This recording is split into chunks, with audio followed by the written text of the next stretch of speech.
Welcome to the first of a series of tutorial videos on the Nord Drum 2. Today I'll demonstrate the basic functionality of the instrument and introduce you to the features and sound creation capabilities of the synth.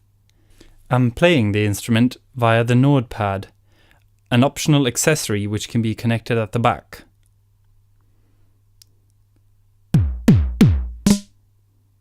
A range of other triggers can be connected at the back as well, via MIDI or trigger inputs.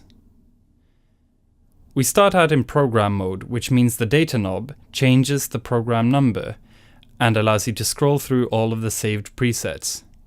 However, once you click on any one of the parameters, you'll leave the program mode and enter edit mode. This allows you to modify the sound in a number of ways.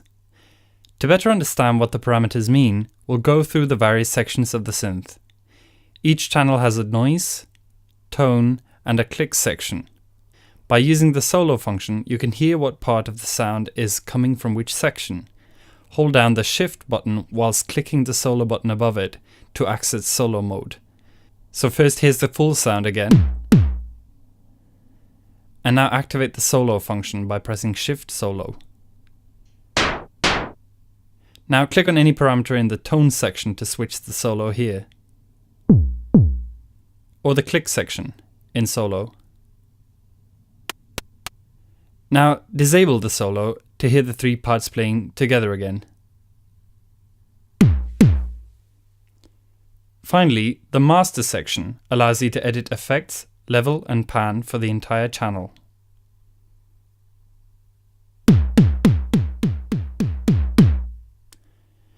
So let's start with an empty sound so we can create a kit from scratch.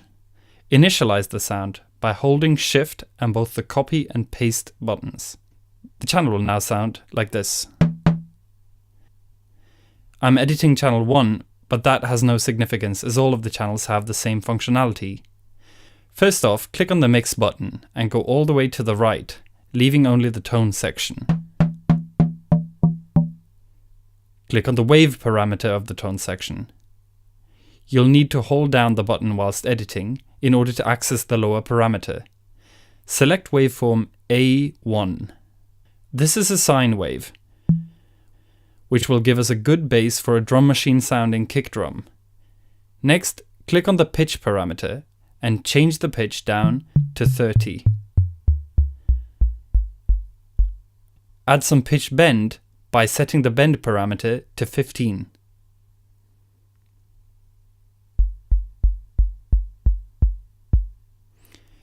Again, holding the button will allow you to access the time parameter, which you can set to 9. Already, this sounds a bit like a kick drum, but let's add some punch and click to make it more defined. Press the click button and turn the level up to 20. Hold the button and select click type P9.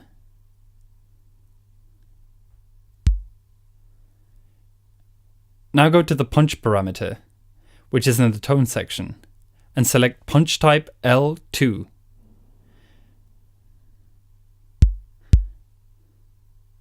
There you go, a kick drum in a classic drum machine style.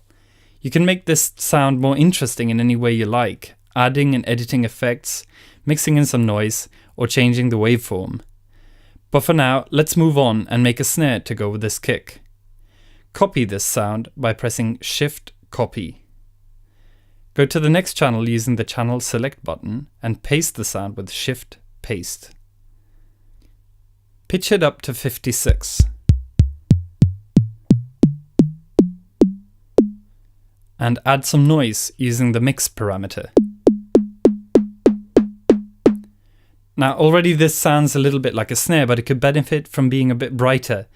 Select the filter parameter and pull it up to 35. If you want the sound to behave a bit more dynamic when you play it, hold the decay button to set the deck low parameter to be different from the decay at full velocity. I'll set it to 2. Now, as you play the channel with less velocity, the sound will be shorter. And when you play harder, the sound is longer. Note that this also applies to a number of other parameters, and as you can hear, the pitch bend and filter envelope are automatically following how hard I play the drum. Lastly, we'll add a hi-hat to complete this basic kit. Go to channel 3 and initialize the sound in the same way we did before. Select waveform C2, which is particularly well suited for hi-hats and cymbals. Right away it sounds like some kind of hi-hat, but the noise is too dark, so let's fix that. Select a high-pass filter with the filter type parameter in the noise section. It's called HP12. Now turn the filter all the way up to 45. Let's do the same thing to the decay of the noise as we did before to the tone section, making decay and dec low different lengths. And we'll need to do this to the tone section as well.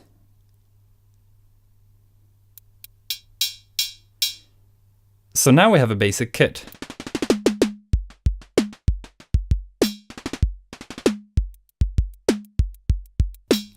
Check out the next video, where we'll use more waveforms, effects, and some fine tuning to make the sound more interesting.